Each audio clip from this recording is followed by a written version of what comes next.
Hey guys, this is Andy from Double A Gaming and Tech, and I've had the Huawei Honor 7X for about a week now, so I think it's time for Double A Gaming and Tech review. First of all, I'd like to talk about the hardware on the Honor 7X, and with that comes the specs. So this guy is rocking a octa-core Kirin 659 processor along with 3GB of RAM and 32GB of storage on the United States version.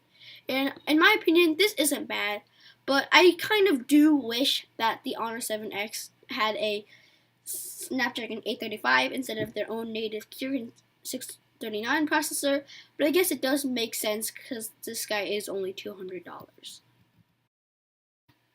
Next up, I'm going to talk about the design of the Honor 7X. And there are many good things about the design, including a dual camera setup, which I'll talk about later, a lightning quick fingerprint sensor, along with dual SIM card slots, which is good. But then this guy also sadly has a micro USB cable, which is kind of where this guy falls short, considering that many other Huawei devices already have USB-C, and this also means that this guy cannot support fast charging. But I guess this also kind of does make sense, considering that the Honor 7X is only $200. Also, this guy does have a headphone jack, which is a major selling point to many people. Since we're still talking about the bottom of the phone, I'd just also like to say a little bit about the single downward facing speaker. And I think overall it's pretty good. My only complaint for it is that there's not enough bass, but then again, most modern smartphones today don't have enough bass. So I guess just what I'm trying to say is the speaker's pretty good. The Honor 7X also has a really nice screen. Although this guy does not have an OLED screen, this LCD panel is really nice with great viewing angles along with a full 18:9 aspect ratio on just a $200 smartphone. Now this screen has a 5.93 inch screen with a 2160 by 1080p full HD plus resolution. So next up, I'm going to talk about the camera on the Honor 7X. And on the back, there are two cameras, one 60 megapixel main shooter and another 2 megapixel portrait mode shooter. And on the front, there is a 8 megapixel shooter.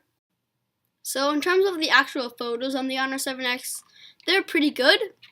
As you can see here, they have pretty good color and stuff like that. But the portrait mode, for some reason, turns everything a little bit yellow, and also it sometimes doesn't blur out the right parts, and sometimes it blurs out parts that it shouldn't.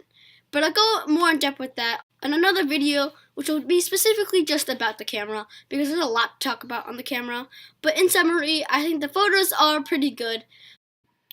Next up, I like to talk about the software side on the Honor 7X. And this is where its $200 price tag really starts the show.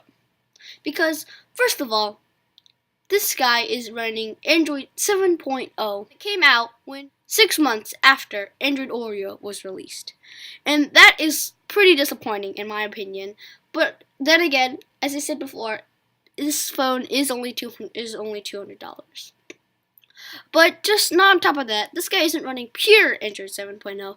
It also has one of the more heavier skins, using an EMUI 5.1 skin. And even though this guy does have a heavier skin, I don't really have a problem with it. Just that aesthetics look a bit different. But honestly, if you can get over that this guy has a heavier skin, and then I think you should be okay with the software, because I expect that this guy will definitely be upgraded to Android Oreo soon. But I'm not really sure when soon is. I haven't really found when it's going to be upgraded to Android Oreo. You could maybe put it in the comments down below. But so far, this guy's running Android Nougat and has a EMUI 5.1. Pretty heavy skin. I think that it's quite amazing what you can buy with $200 nowadays in terms of quality smartphones. Because I think that, in my opinion, this guy is the best budget smartphone, period. Yes, I literally just said that. The best budget smartphone. Why? Well, as I said before, because of this great display and everything else that is really good. I think the only problem with smartphone, sorry, that I have is that the software has pretty heavy skin and it's not Android Oreo, and this guy's using micro USB. But if you can get over those, then this guy is a very, very well made smartphone. So I gotta give props to Huawei for making such an affordable and high quality smartphone. So is this smartphone worth it? Yes, definitely. So that's about it for this video. Hope you enjoyed it. If you liked it, make sure to hit the like. If you loved it, make sure to subscribe. This is Ange from Double A Gaming and Tech, and peace.